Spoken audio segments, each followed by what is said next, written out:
Super awesome mod for your Highlander from 2020 all the way up to 2023. This is also available for other models from 2018 like the Camry, some Corollas. Really easy to do. And here's how to do it. What is up guys, Jay here from MJ Tech today with another car mod video. This is for the Highlander from 2020 all the way up to 2023. And what we are doing here, in which, by the way, there's a lot of mods available for this vehicle, is that we are doing the handle light mod. And basically what it is exactly what I just said, is for your handles for the interior. These cars tend to be a little bit dark at nighttime, and if the person, let's say you have a passenger that is not familiar with your car, then they're gonna have a hard time finding that handle. And so this is what this does. It just makes it a little bit easier for you to see it at night, and at the same time we have to agree that it gives it a very nice style to the car as well. It makes it look more like a luxurious vehicle, and that's why I decided to do this mod. So this is basically what it is. You get 4 caps with the lights on, and so there's this one right here will be like for the front right if you're looking at it from the back to the front. And it says it right here, it says driver or HLD right, so that will be the front. And then we have, this is the one that I was already testing. This is the one for the front left. And then you have the ones for the rear as well, guys. So it comes with a pry opening tool. And the way that this works is that basically all you need is a Phillips screwdriver, the pry opening tool, which comes already included. So just with the Phillips screwdriver, I happen to have one electric, but if you have a manual one, that one works as well. And then you have 4 different harnesses. 3 of them are the same, which are these right here. Okay, and then only one of them is different. It's a little bit wider. This is for your driver's side, which has more buttons in there and basically controls the whole car. So that one will have a slightly different harness to where it gives us the positive and negative for that light.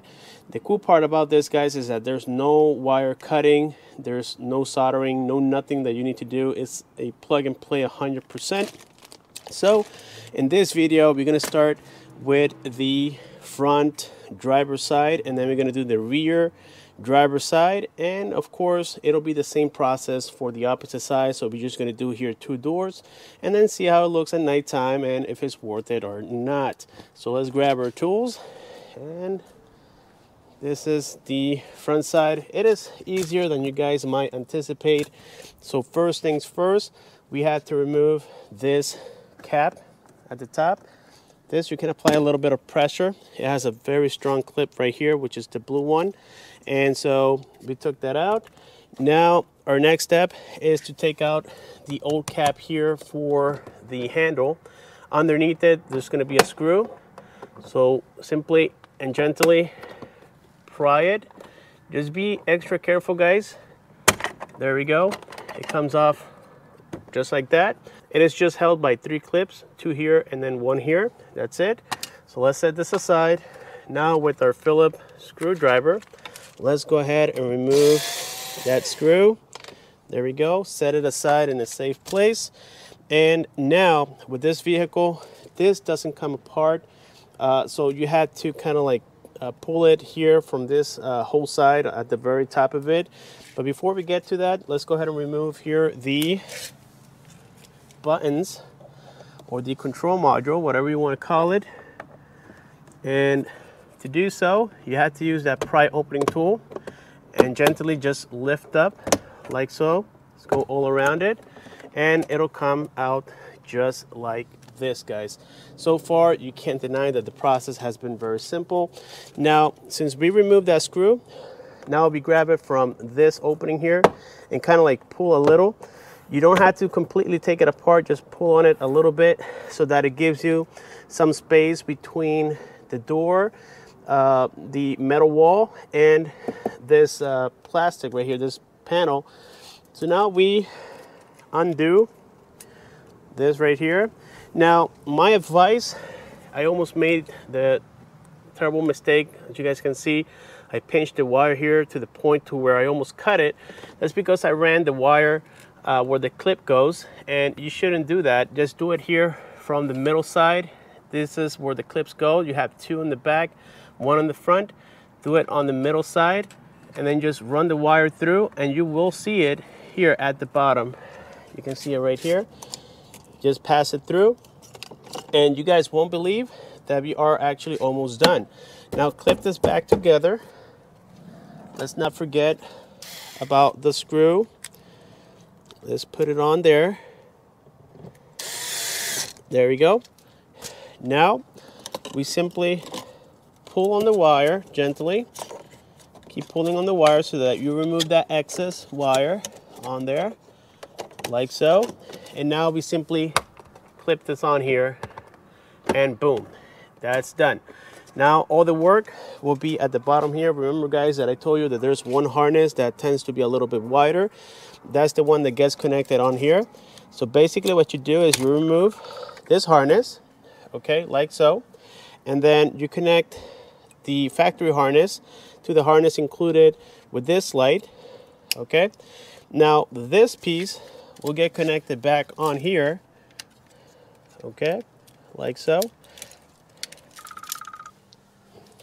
Okay, now we have here the harness connected to the control module, and this piece will get connected here. Now you can get a little bit secure and add maybe electrical tape just to make it a little bit safer. It's all voluntary. Now what I will suggest is that you turn on your lights and make sure that it comes on like it did right there. I'm not sure if you guys can see that, but it did come on. If I turn off the lights, they come off as usual. Basically the way that works is that every time your controls come on, the little blue lights, that will come on as well. Now we simply hide everything in here like so, and we put on back the controls. Make sure that nothing is pinching it. I believe the harness was pinching it.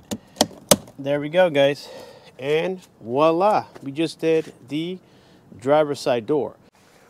And for the rear side, we do the same as, or similar as to what we did on the front side. Let's go ahead and take the two pieces, and it is all similar process guys. I mean, on these vehicles everything is about the same. So we remove here the panel protecting the screw, and it just went underneath the car.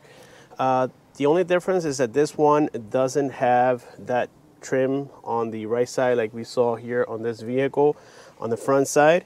That will be the only difference. So let's go ahead and take this Phillips screw out like so, and now we pop here the control like so. So far guys, it's been quite simple. The only thing I see here a little different is that the travel from here to here is a little bit longer than on the front side, the driver's side. So now we undo the wire and we run it through like we did with the other one, but of course we have to move this a little bit towards us, and it does unclip quite easily. So right here I'm just trying to give you guys a good view right there. So it seems like it's easy so far, and there we go guys, we just ran it through the panel. It wasn't easy, but definitely doable. Now all we do is reinstall that screw. Let's not forget about that screw, very important. You put this back on here. There we go. Make sure that you insert the clips back on. And now we pull on the wire just a little bit more, like so. That way nothing is pinched in there. And check that out guys, that's simple. Now we simply undo the harness for the control for the button. We insert the new harness, which gives us a little bit more clearance here, which is better. We put it on this side. Also, let me reinstall this screw, which I had to remove to give it a little bit more clearance. There you go. All right, now we put on the connector. Make sure that it works before you assemble everything. So turn on your headlights. Okay, and boom, guys. I'm not sure if you can see that right there, but it is working, which is awesome. Also, make sure that all the buttons work as well. So for this, we will simply put it on accessory mode. Make sure your window goes up, and yes, the button is working just fine. So now we can go ahead and reassemble everything, guys. So let's go ahead and stop that noise by locking and unlocking the car. Okay, now we simply tuck in all the excess wire, and that's it, guys. It is that easy. Now you can repeat the exact same process for the opposite side of the vehicle, and that's how you get these lights installed. Let's go ahead and take a quick look at night. This is what it looks like at nighttime. We have the driver's side, passenger front side, the rear driver's side, and the rear passenger side. It looks amazing. Let me know what you guys think down below. And in case you guys wanted to see the passenger side completed, this is the rear passenger. Everything looks super clean. It is working great. Now the car needs a little bit of a cleaning just to get those fingerprints off. But yes, it is working perfectly well. It doesn't affect the functionality of the buttons whatsoever. This is the front passenger as well. And right here you guys can see that again, it came out to be perfect. And this is a great mod in my opinion, because these cars, as I said at the beginning of the video, tend to have a very dark interior, especially if you have window tints. So having this is actually quite cool, and it makes the car look more expensive than what it is already. So just let me know down below what you guys think about this mod. Will you do it? Will you pass on it? It works for other Toyota vehicles as well, such as the Camrys, Corollas, RAV4s, of course the Highlander, the 4Runner, so on and so forth. With this being said, thank you so much for watching. Please click on that bell icon so that you don't miss future videos like this. Thank you for watching, and I'll see you guys on my next one.